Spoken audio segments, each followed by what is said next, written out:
Salam dan salam sejahtera buat kita semua, Jemaat Tuhan, Gereja Isa Al-Masih, Surabaya.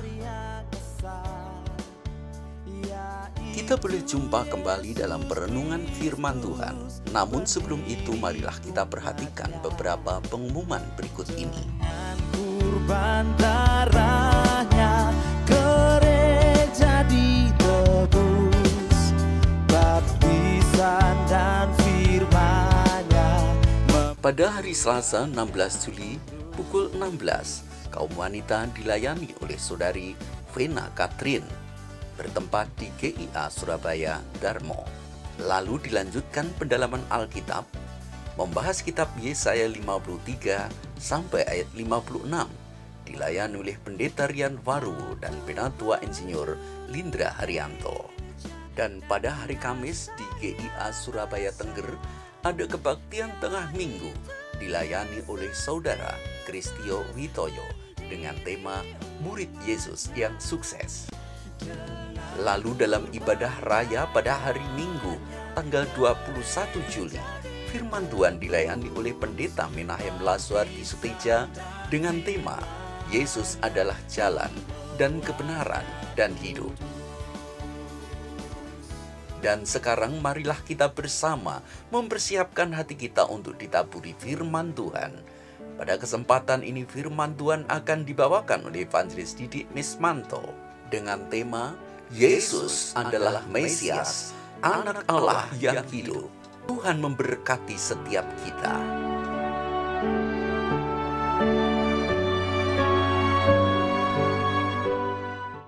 Haleluya Yesus. Kita buka pintu hati kita. Haleluya. Kita persiapkan hati kita lebih sungguh untuk datang pada Tuhan, untuk menerima lawatan kebenaran firman-Nya. Pandang kemuliaan-Mu Bapa, karena Engkau Maha Besar Maha Agung Tuhan. Engkaulah pemilik hidupku ya Bapa. Terima kasih Tuhan.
tempat kami berikan kepada hambanya Bapak Evangelis Didi Wisman.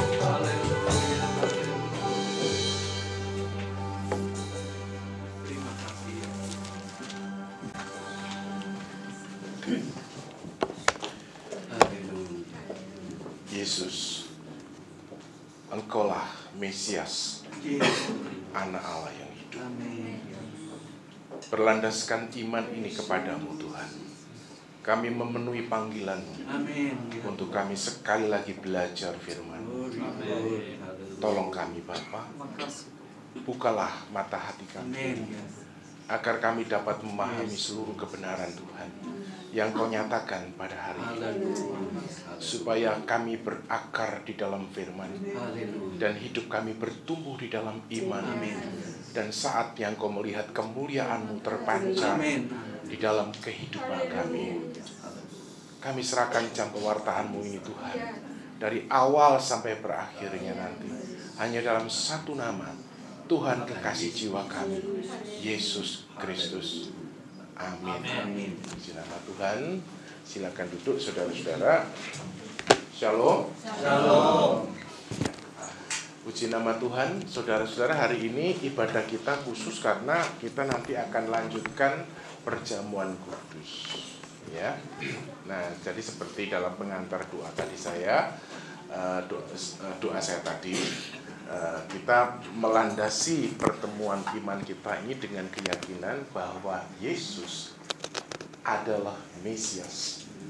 Yesus adalah Kristus yang diurapi oleh Allah. Tidak ada sosok lain, saudara-saudara, kecuali Yesus. Dialah Mesias, Anak Allah yang hidup. Amin. Saudara-saudara, firman Tuhan hari ini kita akan belajar dari Perjanjian Baru, dari Injil Tuhan Yesus Kristus menurut Matius. Kita akan buka Alkitab itu, kita akan baca bersama, lalu kita renungkan bersama. Silakan saudara-saudara buka dari Matius 16, pembacaan ayat 13 sampai ayat yang ke-20. Alkitab saya dari terjemahan LAI, Lembaga Alkitab Indonesia, terjemahan baru, ya. Bukan terjemahan baru yang kedua, tapi terjemahan baru. Jadi kalau Alkitab Bapak Ibu sama dengan saya, pasti juga sama. Di situ diberikan judul Pengakuan Petrus. Betul? Halo? Pengakuan Petrus. Nah, saya baca dulu ya Bapak Ibu, firman Tuhan itu seperti ini bunyinya. Matius 16 ayat 13 sampai ayat 20. Demikian selengkapnya firman Tuhan. Setelah Yesus tiba di daerah Kaisaria Filipi, ia bertanya kepada murid-muridnya, kata orang, siapakah Anak Manusia itu? Jawab mereka, ada yang mengatakan Yohanes Pembaptis, ada juga yang mengatakan Elia, dan ada pula yang mengatakan Yeremia atau salah seorang dari para nabi. Lalu Yesus bertanya kepada mereka, tetapi apa katamu, siapakah aku ini? Maka jawab Simon Petrus, engkau adalah Mesias, Anak Allah yang hidup. Kata Yesus kepadanya, berbahagialah engkau Simon bin Yunus, sebab bukan manusia yang menyatakan itu kepadamu, melainkan Bapakku yang di surga. Dan aku pun berkata kepadamu, engkau adalah Petrus, dan di atas batu karang ini aku akan mendirikan jemaatku, dan alam maut tidak akan menguasainya. Kepadamu akan kuberikan kunci kerajaan surga. Apa yang kau ikat di dunia ini akan terikat di surga, dan apa yang kau lepaskan di dunia ini akan terlepas di surga. Lalu Yesus melarang murid-muridnya supaya jangan memberitahukan kepada siapapun bahwa ia Mesias. Sampai di sini dulu pembacaan firman Tuhan. Yang berbahagia adalah kita yang mengerti firman Tuhan dan melakukan dalam hidupnya sehari-hari. Amin. Kalau pemazmur mengatakan orang yang melakukan firman Tuhan itu seperti pohon, Bapak Ibu. pohon yang ditanam di tepi aliran air, yang menghasilkan buahnya pada musimnya dan yang tidak pernah layu daunnya. Apa saja yang diperbuatnya berhasil. Bapak Ibu mau hidupnya berhasil? Amin. Berapa orang kok? Amin. Berapa orang? Tanya, berapa orang ini yang mau berhasil dalam hidupnya? Lakukan firman, ya, lakukan firman. Nah, tema dari perikop yang kita baca ini seperti tadi sudah katakan, kita datang dengan iman bahwa Yesus adalah Mesias, anak Allah yang hidup. Saudara, sebelum kita lebih dalam, lebih jauh merenungkan firman Tuhan ini, izinkan saya bercerita dari pengalaman hidup saya secara pribadi, ya. Jadi begini kisahnya. Bapak Ibu pernah tersesat enggak? Maksudnya itu pergi terus tersesat gitu loh. Pernah ya? Berapa orang yang pernah? Semuanya pernah ya? Nah, berarti kalau semuanya pernah, saya ceritain pasti ngonek. Saudara apa ngonek ya? Konteks ya. Nyambung lah gitu ya. Jadi ceritanya gini Bapak Ibu. Suatu saat itu saya pernah tugas di kota Semarang. Nah, ketika saya ke Semarang itu saya berangkat 1 hari sebelumnya. Jadi saya itu rencananya mau estafet. Jadi dari Semarang langsung ke Jogja. Ceritanya gitu. Nah, saya mampir di Pati Kudus ya, deket situ. Nah, saudara-saudara, waktu itu saya pertama kali lewat Pantura dan bawa mengemudi sendiri. Jadi nyupir sendiri gitu. Nah, singkat cerita saya berangkat itu jam berapa? Sekitar jam 1 pagi mungkin ya, jam 1 pagi. Sampai di sebuah kota. Nah, dari pagi itu saya coba nginget-nginget, saya lupa. Kota itu Bojonegoro atau Tuban. Tapi ada yang nyeletuk dari jemaat tadi, kemungkinan Tuban, Pak. Mungkin pengalamannya sama dengan saya. Nah, jadi ceritanya saudara-saudara, waktu saya berangkat ke Semarang, karena kan tujuannya Jogja, cuma ke Semarang dulu gitu. Dini hari subuh, itu saya sampai di kota Tuban. Anggap aja Tuban ya. Saya nggak lupa persis Bojonegoro atau Tuban, karena Tuban itu kan di atas. Terus di sini Bojonegoro langsung ke sini. Seharusnya kan mungkin lewat Bojonegoro lebih dekat. Saya nggak tahu. Pokoknya saya percaya kepada guru besarnya dunia. Namanya Mbah Google.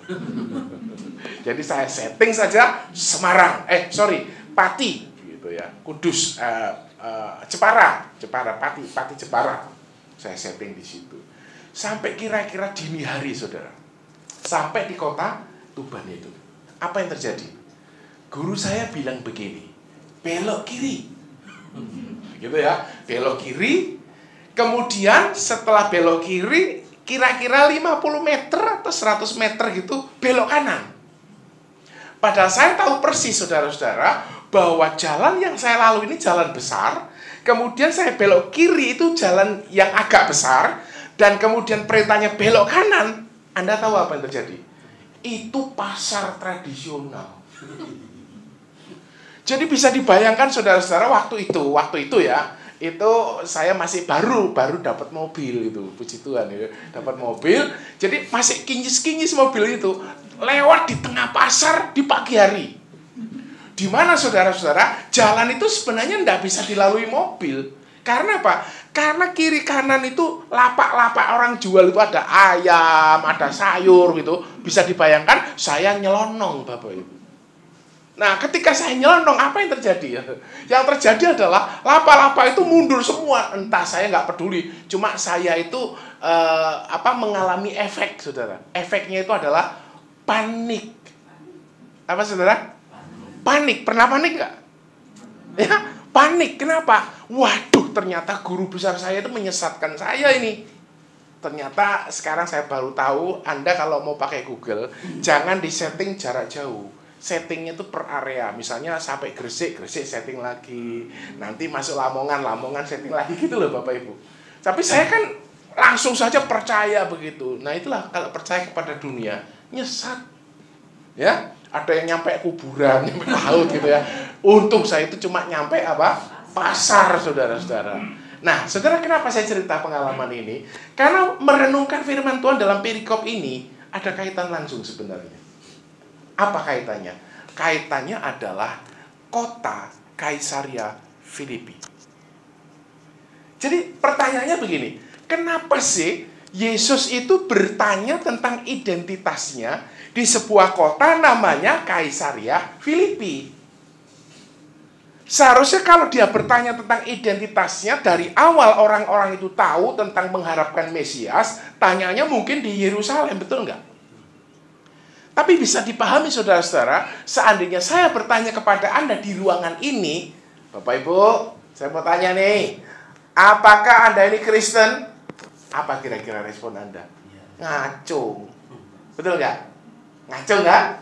Tapi sekarang pertanyaan, apa yang terjadi kalau saya bertanya, di mana lingkup Anda itu non-Kristen? Dan termasuk garis keras yang siap membawa golok. Kalau menjumpai Anda seorang Kristen, saya tanya, loh bro, kamu ke gereja kan? Apa yang terjadi? Hus, diem. Betul nggak? Anda panik. Kenapa saudaraku? Karena panik itu sebenarnya diambil dari diambil dari nama dewa Yunani. Ini dongeng sebenarnya, tapi mereka percaya dengan dongeng. Tapi kita percaya firman. Amin. Percaya dongeng, tapi faktanya begitu. Mereka itu percaya kepada sosok dewa namanya Dewa Pan. Dan Dewa Pan ini sosoknya Bapak Ibu, itu kepalanya itu punya tanduk kambing, ya, mukanya manusia, tubuhnya manusia, kakinya itu kaki kambing. Nah, saudara-saudaraku, di tangannya itu megang yang namanya seruling bambu. Tapi serulingnya itu dari satu seruling, dua seruling, tiga seruling diikat jadi satu gitu loh. Apa namanya? Pipe, ya. Sudah tahu Pak? Bukan seruling begini, tapi seruling yang barengan itu loh. Nah, itu. Apa yang terjadi, saudaraku? Ini adalah Dewa Pan. Dewa Pan itu adalah dewa penggembala. Artinya apa? Dia selalu membuat huru-hara. Nah, kalau dia itu bekerja, Bapak Ibu, apa yang terjadi? Ketika dia mulai memainkan serulingnya atau mengeluarkan suaranya yang menggelegar, yang terjadi apa? Seluruh orang yang mendengarnya itu menjadi panik. Ayo, siapa yang pernah panik? Pasti kena pengaruh dewa Pan. Ya, panik. Ini ada kaitan langsung. Nah, saudaraku, bisa dipahami Yesus bertanya tentang identitasnya ketika di sebuah kota yang seringkali menghadapi panik. Karena apa? Karena kota ini adalah kota berhala. Percampuran antara berhala dan pengajaran bait Allah, karena banyak orang-orang Yahudi di situ. Nah, di tengah kondisi seperti itu, Yesus bertanya, "Hei murid-muridku." Yesus bertanya kepada siapa? Lalu saya tanya nih, Yesus bertanya kepada siapa? Murid-muridnya. Yesus tidak bertanya kepada pengikutnya, Bapak Ibu. Gak peduli kamu ngikuti aku. Kenapa? Karena pengikut Yesus itu beda dengan murid Kristus. Kalau saudara buka Alkitab, ya, dalam terjemahan bahasa Indonesia, coba browsing kata Kristen gitu, ya. Kemudian kata murid gitu, atau kata pengikut gitu. Saudara menjumpai kata murid itu paling cuma ya sekitar puluhan.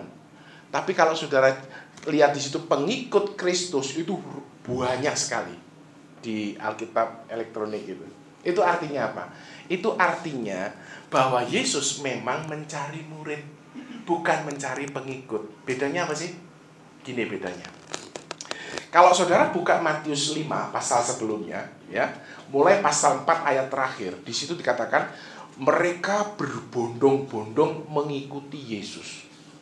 Coba dibuka Alkitabnya ya. Matius 4 ayat yang terakhir. Tolong Bapak bacakan untuk kita semua. Ya, yang sudah menemukan. Matius 4 ayat terakhir. Ya. Maka orang banyak berbondong-bondong mengikuti dia. Mereka datang dari Galilea dan dari Dekapolis, dari Yerusalem dan dari Yudea dan dari seberang Yordan. Nah, dari segenap penjuru, saudara, berbondong-bondong apa? Mengikuti Yesus. Tapi apa yang dilakukan oleh Yesus? Pasal 5 ayat 1. Lanjut Pak, pasal 5 ayat 1. Supaya kita tahu konteksnya. Ketika Yesus melihat orang banyak, Ketika Yesus melihat orang banyak itu, apa? naiklah ia ke atas bukit. Nah, saudara, siapa yang pernah naik bukit? Bu? Mau naik bukit? Pak, encok Pak. Ya? Ayo. Mudah enggak? Enggak mudah kan? Nah, coba dilanjutkan bacanya. Setelah Yesus naik ke atas bukit, terus Dan setelah ia duduk, datanglah murid-muridnya kepadanya. siapa yang datang? Murid-muridnya. Loh. Tadi ayat yang sebelumnya ngomong apa? Berapa orang yang ngikuti? Banyak, Bu. Banyak, Pak. Ribuan. Kenapa? Karena Yesus itu tersohor. Apa yang mereka lakukan, saudara? Mereka mencari Yesus. Tapi siapa yang dicari? Sebenarnya bukan identitas Yesus yang dicari. Yang dicari itu apa? Kesembuhannya. Aduh, kok aku sakit yo. Ya sudah, aku tak nyari Yesus karena Yesus berkuasa menyembuhkan. Sembuh? Sembuh Bapak Ibu. Tapi setelah sembuh, apakah mereka terus mencari Yesus? Enggak. Ayo, ada nggak jemaat yang model begitu? Oh, jemaat di sana iya, kalau di sini sama. Harus bertobat, ya. Jadi bukan Yesus yang dicari, tapi kuasanya. Ada yang stres, nyari Yesus. Sembuh nggak? Sembuh, saudara. Karena Yesus memang luar biasa. Mereka berbondong-bondong ikut. Tapi Yesus tahu motivasi mereka apa. Mereka cuman kagum saja karena apa? Karena Yesus penuh kuasa, mampu merubah 5 ketul roti 2 ekor ikan. Ayo, untuk memberi makan 5.000 orang. Laki-laki, itu nggak termasuk perempuan dan anak-anak. Dan laki-laki model saya makan ya wakeh. Ya, Yesus juga mampu membuat air menjadi anggur. Yesus juga mampu menyembuhkan orang sakit lumpuh, bisul tuli. Mereka cari, bukan Yesus yang dicari. Yang dicari adalah kuasanya. Ayo, siapa yang mencari kuasa Yesus? Tapi Yesus memilih meninggalkan mereka, saudara. Yesus naik ke atas bukit. Dan sampai di atas bukit, lalu dia duduk. Kenapa? Karena Yesus itu seorang guru. Orang Yahudi kalau mengajar sambil berdiri, itu mah biasa. Di bait Allah orang ngajar itu berdiri, Bapak Ibu. Tapi ketika seorang guru atau rabi Yahudi duduk, berarti yang materi pengajarannya itu adalah sungguh amat penting. Nggak akan berdiri dia, pasti akan duduk. Lalu datanglah siapa? Murid-muridnya. Jadi beda nggak pengikut sama murid? Loh, saya tanya ini, beda nggak? Nah, terjadi lagi sekarang di Kaisaria Filipi. Yesus bertanya kepada murid-muridnya, murid-muridku, apa kata orang-orang itu tentang saya? Saudara, luar biasa ya. Karena sudah sampai di Raja Herodes, dia berkata, itu Yohanes Pembaptis yang telah bangkit.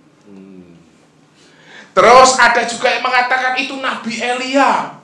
Itu juga Yeremia atau salah seorang dari para nabi. Intinya Yesus memang sepadan dengan mereka. Tapi benarkah Yesus sepadan dengan mereka? No. Yesus di atas segala-galanya. Amin. Ini loh saudara-saudaraku.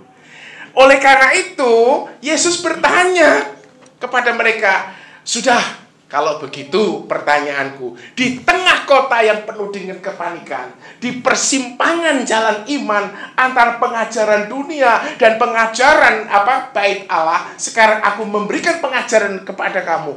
Menurut kamu, siapakah aku? Ini penting, Bapak Ibu. Tampillah Petrus. Ya, sebenarnya tampillah Simon.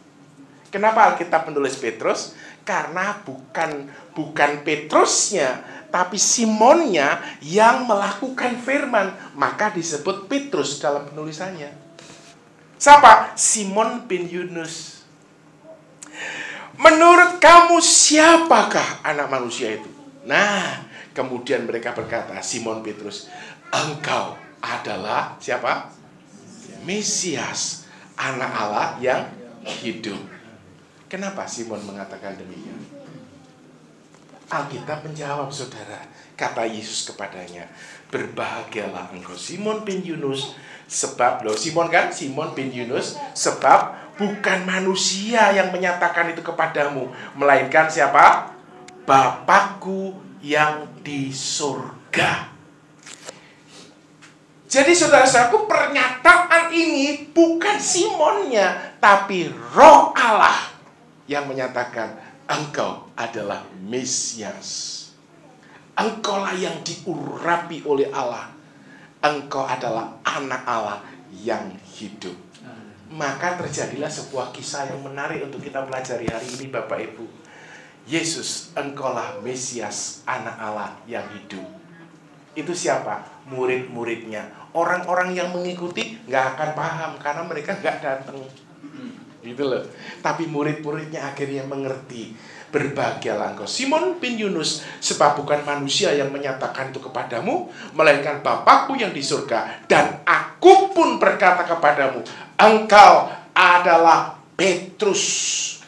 Kalau diterjemahkan bebas, itu namanya batu karang yang teguh.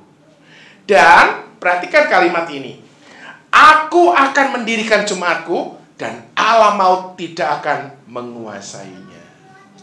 Saudara, dalam sejarah gereja terjadi perdebatan teologi, tapi saya nggak mau ngajak saudara berdebat di situ.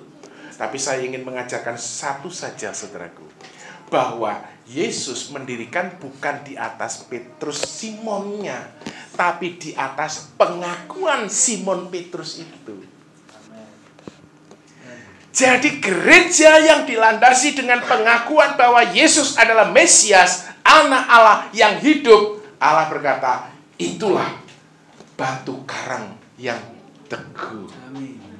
Bukan Petrusnya ya, tapi pengakuan Petrusnya itulah yang disebut fondasi yang kuat. Di mana Yesus mengajari ini? Di Kaisaria Filipi. Hari ini bagaimana kondisi? Saudara, kondisi keagamaan di Indonesia tidak sedang baik-baik saja loh hari ini. Di tengah hiruk pikuknya pengajaran ini, saudara tahu, kita ditanya oleh firman Tuhan, menurut kamu siapakah aku? Kenapa saya katakan hari ini adalah hari-hari yang panas? Bukan dari luar, saudara. Kalau dari luar sudah tahulah mereka memang antikristus, kan? Antikristus itu jangan saudara lihat sosoknya, nanti datang, enggak, sudah datang, sudah merajalela, ya. Orang yang tidak menerima Yesus, ya namanya antikristus, kan gampang aja gitu. Ya, tapi yang saya maksudkan sini adalah sebuah gerakan. Kalau sekitar tahun 70-an itu namanya gerakan zaman baru. Gerakan zaman baru ada dua, yang disebut dengan New Age Movement, ya, gerakan zaman baru. Dan yang kedua adalah New Religion Movement. New Age Movement itu biasanya berkecimpung dalam dunia-dunia mistis. Ya, contohnya apa? Meditasi. Wah, meditasi yang horor itu loh ya. Meditasi horor gitu ya. Loh, saya mengajarkan meditasi Bapak Ibu, cuma beda. Meditasi saya itu adalah meditasi dengan cara tidak meditasi. Kenapa? Karena kita harus memiliki fondasi. Fondasinya adalah engkaulah Yesus, Mesias, anak Allah yang hidup. Nah, saudara, itu mulai bergerak. Bergeraknya dalam dunia filosofis, cara berpikir. Sekarang muncul gerakan baru. Namanya itu GKP. Apa saudara? Gereja Kristen Protestan? Bukan. GKP. Pernah dengar nggak? Gereja Kristen Progresif. Pak, Gereja Kristen Progresif itu salah apa enggak? Saya mengatakan tidak salah, tetapi bahaya. Loh, kenapa bahaya, saudaraku? Karena yang namanya bahaya itu pasti menarik. Ayo, Pak, Anda jatuh dalam dosa karena takut atau karena tertarik? Saya tanya ini, siapa bilang setan itu menakutkan? Setan itu menarik, Pak, Bu. Manusia tidak pernah jatuh karena ketakutan. Oh, kalau nggak percaya, kita lagi ibadah gini, digeruduk sini. Ayo, mau bubar apa enggak? Oh, kita tetap berkata, puji Tuhan, haleluya, gitu kan? Tapi misalnya, sudahlah, kita toleransi saja, ya. Jadi kita nggak usah seperti itu daripada kekir-kekir, gitu. Kita tertarik, Bapak Ibu. Manusia jatuh bukan karena takut, tetapi karena tertarik. Karena iblis itu memang menggoda. Halo? Hati-hati. Nah, gereja Kristen progresif itu menggoda, Bapak Ibu. Tidak semua penganut Kristen progresif itu menyesatkan, tidak. Tetapi ketika kita bicara tentang konsep iman, Bapak Ibu, salah satunya adalah begini. Banyak jalan menuju Roma. Nggak harus lewat nggak harus ke Roma, itu nggak harus lewat Jordania. Kita bisa lewat Amerika, kita bisa lewat Australia, kita bisa lewat Singapura. Yang penting kan kita ke Roma, samalah begitu. Hati-hati. Yesus itu jalan kebenaran dan hidup. Nggak bisa kita mencapai Bapa kalau kita melalui satu jalan. Halo? Kalau saya mau jelentrekan Bapak Ibu, tidak akan saudara bisa perjamuan kudus karena tidak cukup waktu. Saya juga khotbah pasti dibatasi gitu ya. Kalau enggak, boleh Pak sampai subuh gitu Pak. Ya? Saudara, enggak apa-apa, manusia berdosa, enggak lah. Yang berdosa itu kan kolektif. Yang penting kita rukun, kita menjalankan kasih cinta. Itu perkumpulan RT juga baik kok. Ngapain kita jadi Kristen kalau begitu? No. Gereja yang sungguh-sungguh menurut Alkitab adalah gereja yang dilandasi pengakuan ortodok.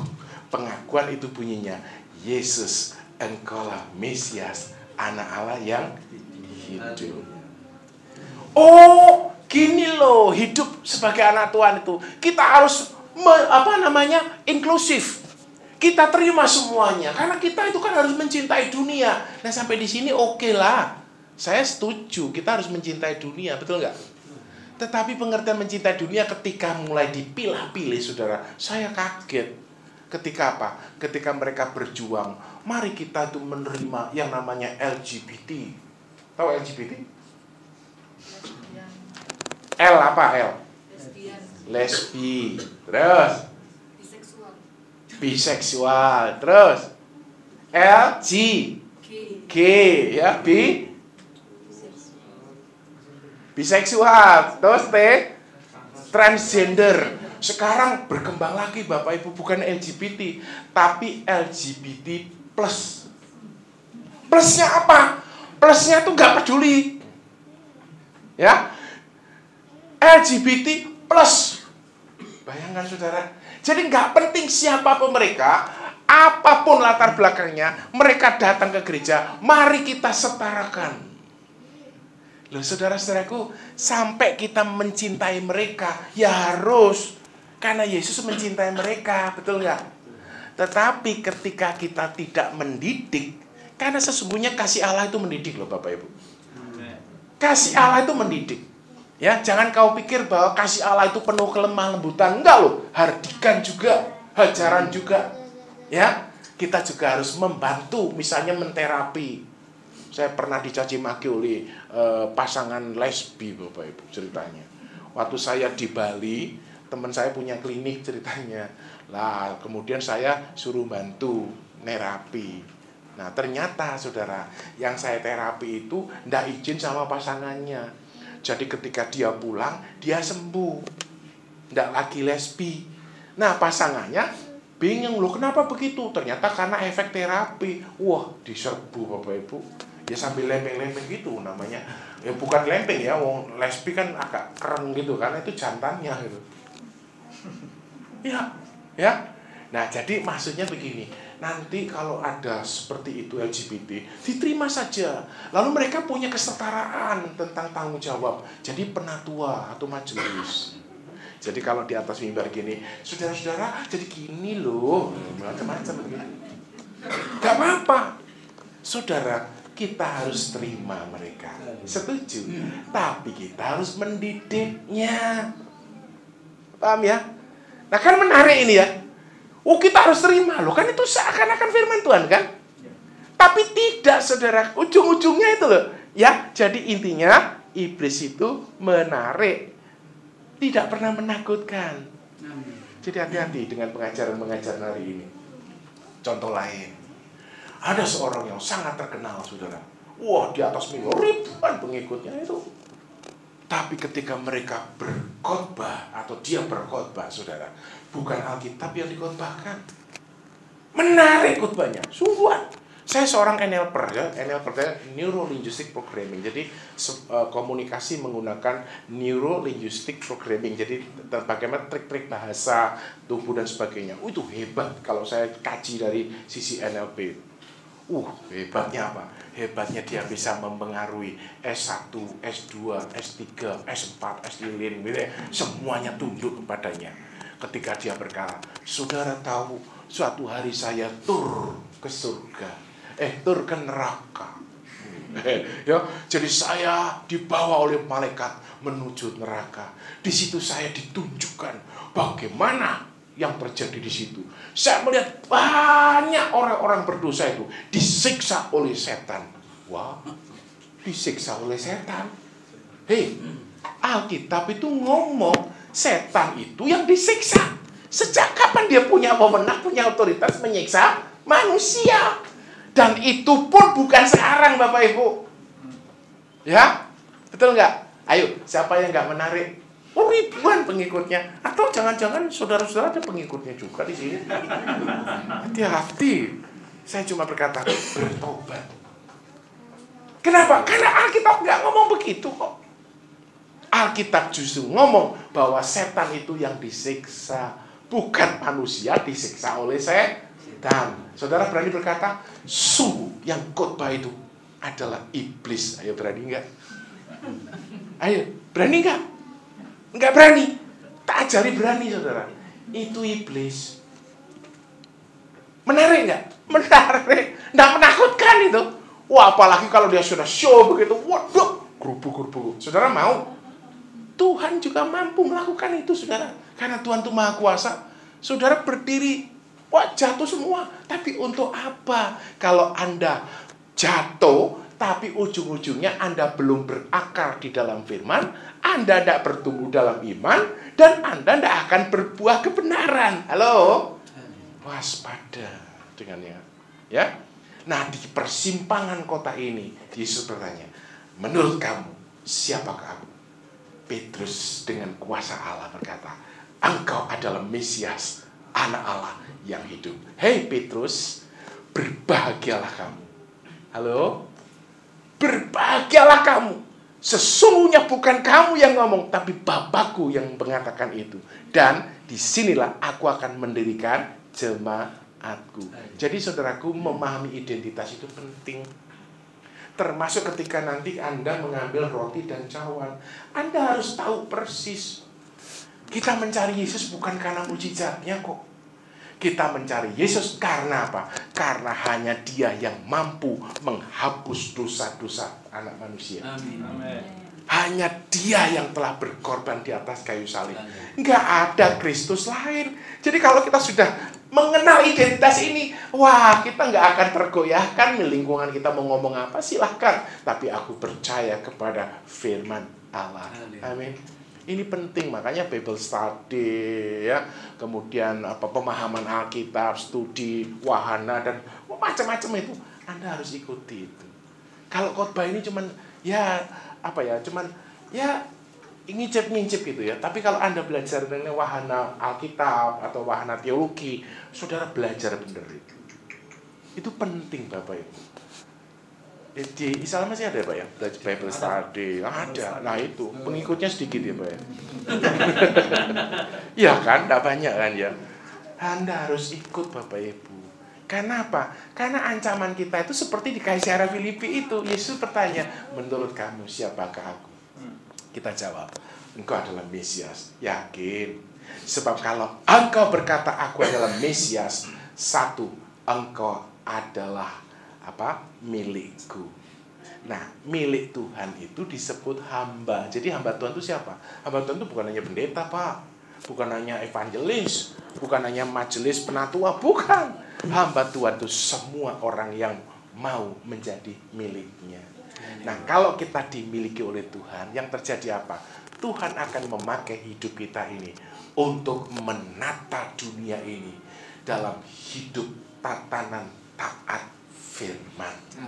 Makanya suatu saat saya pernah berkhotbah di Zalmasi juga tentang ibadah. Ibadah itu bukan ritual, Bu, Pak. Ibadah itu adalah apa? Bekerja, menata dunia ini loh. Taat firman, bukan taat siapapun, taat firman. Isal masih saya percaya taat firman itu baru ibadah. Nah, itu bisa kita lakukan kapan? Di mana saja, kapan saja. Di pekerjaan saya, di lingkungan saya, di sekolah saya, di kampus saya bisa melakukan ibadah. Jadi ibadah itu bukan mau kemana, Bu? Oh, kok cantik hari ini, mau ibadah. Oh, di mana? Oh, di kandangan. Ini kandangan ya. Itu oh, di gereja. Iya. Oh, saudara kok yo gitu ya. Ini cuma latihan ibadah yang sesungguhnya dalam hidupmu sehari-hari itu. Tapi pertanyaannya sentral. Di persimpangan-persimpangan jalan itu, Yesus bertanya, menurut kamu siapa? Engkau adalah Yesus, Mesias, Anak Allah yang hidup. Baik, disitulah aku akan mendirikan jemaatku. Jadi Anda menjadi fondasi dari berdirinya gereja-gereja Tuhan. Sekarang ini gereja sama gereja itu mirip loh, Bapak. Ya, gereja dengan gereja itu mirip. Pakai Alkitab. Tapi hati-hati, Bapak Ibu. Bersyukur Isal Masih. Saya kenal Isal Masih kok. Ketika saya belajar teologi, saya kenal tentang teologi daripada Isal Masih. Itu gereja Tuhan. Tapi kalau Anda mulai meninggalkan pengajaran-pengajaran Alkitab, pendalaman Alkitab, ya tinggal tunggu waktu saja. Itu menjadi apa? Kronologis saja. Menjadi sejarah Isal Masih di Indonesia adalah gereja Tuhan. Hei, mari kita bangkit. Kita pertahankan bahwa Roh Allah yang pernah memakai hamba-hamba Tuhan yang lalu mendirikan Isal Masih. Mari kita support. Ya, karena aku juga milik Allah. Aku juga siap menjadi apa? Pembangun gereja Isal Masih. Amin. Amin. Nah, mari kita tandai dengan mengambil roti dan cawan ini.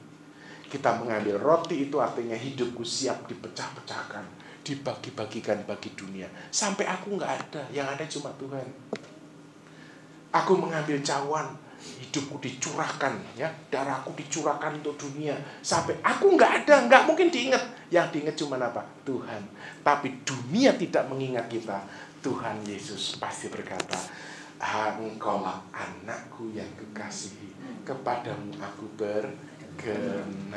Halo, dunia mungkin tidak ingat engkau, tidak ingat kita, tapi Tuhan tidak mungkin tidak mengingat kita. Karena firman Tuhan berkata, Engkaulah anakku yang kukasihi, kepadamulah aku berkenan. Dan itu ditujukan kepada Yesus. Tapi Yesus sekarang kan di dalam diri kita. Tidak tahukah kamu bahwa tubuhmu adalah bait Allah? Jadi firman Tuhan itu tetap berlaku, betul nggak? Berlaku apa? Engkaulah anakku yang kukasihi, kepadamulah aku berkenan. Jadi kalau Anda berkata A, pasti terjadi A. Kalau Anda anak Tuhan berkata A, tapi yang terjadi A minor, firman Tuhan berkata itu pasti bukan dari Tuhan. Ayo, saudara belajar dari kuasa Allah. Kuasa Allah, A adalah A, B adalah B. Amin. Amin. Ya. Jadi intinya jangan sampai dunia itu datang ke gereja, orang sehat masuk gereja pulang sakit. Ya, yang boleh terjadi itu orang luar sakit masuk gereja pulang sehat. Nah, ini banyak orang sehat datang ke gereja pulangnya sakit. Sakitnya apa? Stres. Kenapa saudaraku? Karena kita diobrak-abrik oleh dewa pan. Jadinya panik. Apa? Panik. Tapi kita akan berteriak, Yesus, Engkaulah Mesias, Anak Allah yang hidup. Aku milikmu.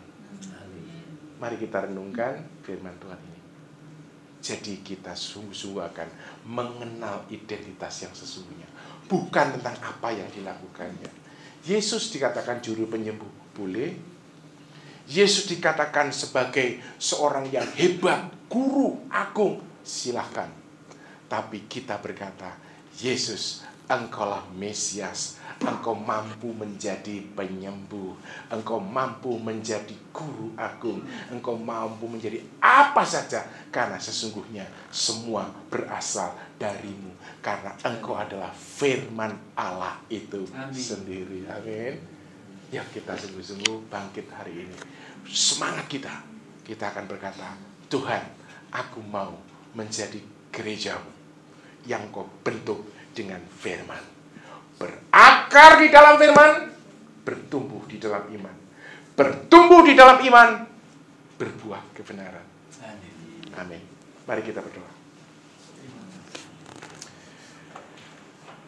Bapa, hamba-Mu sudah mencoba menjelaskan sedikit firman-Mu, tapi hamba percaya Roh-Mu sebagai pengkhotbah sejati akan terus menjelaskan firman-Mu dalam pengalaman hidup kami sehari-hari, agar kami tidak lagi tersesat atau tergoda dengan godaan dunia yang sangat menarik.